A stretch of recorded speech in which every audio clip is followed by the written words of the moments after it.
So I love your economics based thought process on this whole ordeal. You talked about like ways to help us crawl out of it. And you're talking about the government easing regulation, interest rates, whether you're flirting with those.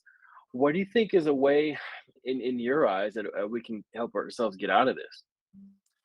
So I'll give you two answers. The first answer is going to be what I think that our government needs to do to pursue this, right? To pursue getting out of the supply chain issue, the potential recession that's coming. What do we need to do to be able to stem those things off? That's number one. Number two is, let's say none of that happens. What can we do individually to answer the call of supporting ourselves in our fleets and in our businesses to make sure that we're successful going forward? The first one is simply this. We right now, we're our biggest thing that we are dealing with is inflation. That's the number one thing that we're dealing with. And we have to ask, why was that caused? Well, that was caused because of a lack of supply. This is not a demand-based inflation. 2006, that was demand-based inflation, right? We saw people just buying like crazy. That it was huge consumer years, and so inflation started to ratchet up, and we saw the Fed get into 5.5% range. I think back then, I could be misquoting that. I remember prime being at around 7.5 up to 8 back then. But with all that being said, that was truly a time where the Fed could push their interest rates up and could start to slow down inflation, right? You could slow down inflation with that. That was because we had a demand issue. Now we've got a supply issue. So we're short on supply. We're not producing more than we were before. People talk about, oh man, it's such high demand. It's really not. If you look at our production, the only reason that it feels like there's high demand is because there is such low production across the US right now. And so it gives the false feeling of high demand.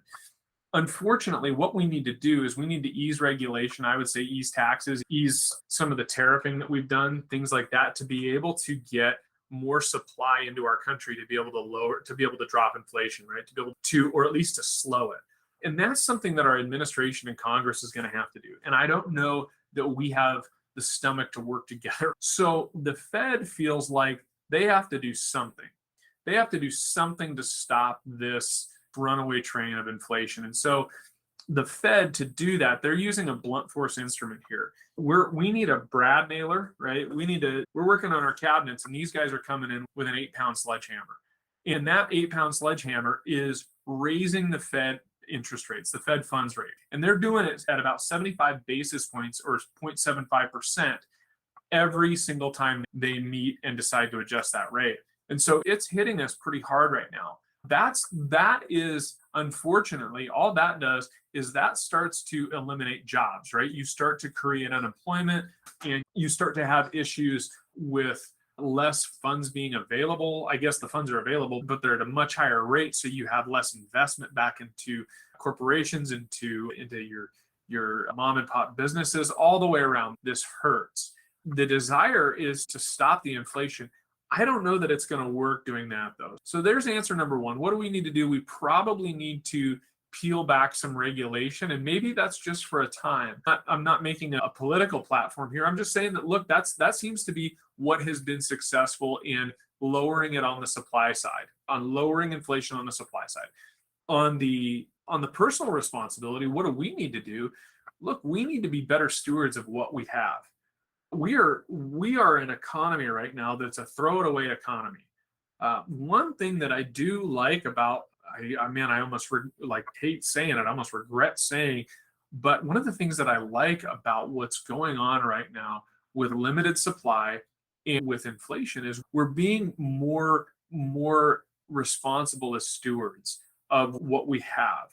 Instead of saying, you know what, that truck's 5.5 years old, it's got an uncomfortable seat, it's got this in it. Yeah, we could, whatever it might be. It doesn't have the transmission I might like, or whatever it might be. Instead of going out and just saying, hey, look, we're going to get rid of that thing, trade it in on a new one, and then get all the parts and pieces that we want.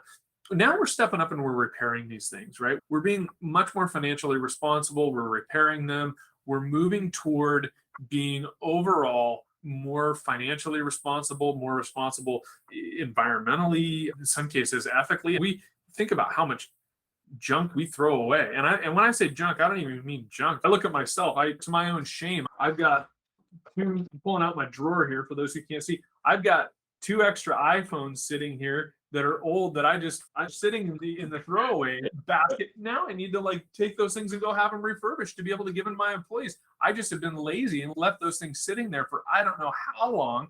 If the plan that I was just going to chuck them in the trash. Now those things can be rebuilt and it makes sense to do it. So with that being said, there's some things that I really like. And here's the big thing that we need to focus on as stewards of these fleets. Number one, have good data.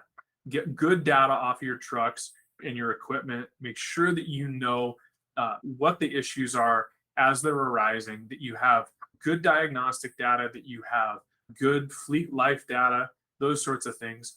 And then the other big thing is have really good intel. Good data with bad intel equals bad results. Good intel with bad data equals bad results. Good results come from a fleet management standpoint, come from good intel with good data. We see so often where people get data and they have this mass of data that's in front of them, and they make a decision based on the data without talking to anyone, and they make the wrong decisions. They think that the data is telling them one thing, generally because of a presupposition they have. They think a certain way, they like a certain product, they deal with a certain person that they really like, and they look at the data and they take out the pieces that don't support their supposition and they inflate the ones that do.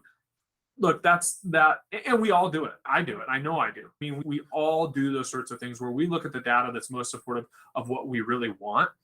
The challenge is to sit there and listen to the people who are on the ground, who are doing the operation, who are actually making the progress day in and day out and I'm going to call it at the lowest level. When I say that, I don't mean by value of person or by their job. I just simply mean from a level of authority, right? The person that is actually performing the work. What are they telling us about the products that we're using, about the maintenance practices? These people are the ones that are going to give us the best intel to be able to make these decisions and tell us why we need to make the decisions based off of the data that we have. I'll give one quick example of that. When we do oil sampling, sometimes we can see very high soot levels coming through our oil. And oftentimes people look at it and they go, oh my goodness, what do we have going on? Do we have an EGR valve that's leaking? Do we have that might be? The problem might be, and we're just looking at the data. And so what do we want to do? We want to grab that truck and we want to bring it in and we want to start diagnosing the living daylights out of it. And we could get a technician or an operator that says, hey, that's one of our line trucks and that's a utility vehicle that sits idling all day long. Yeah, they produce way more soot, but we're still, though we're high in the level, we're still within the threshold of acceptable. So it's probably okay. This is going to be a high soot operation.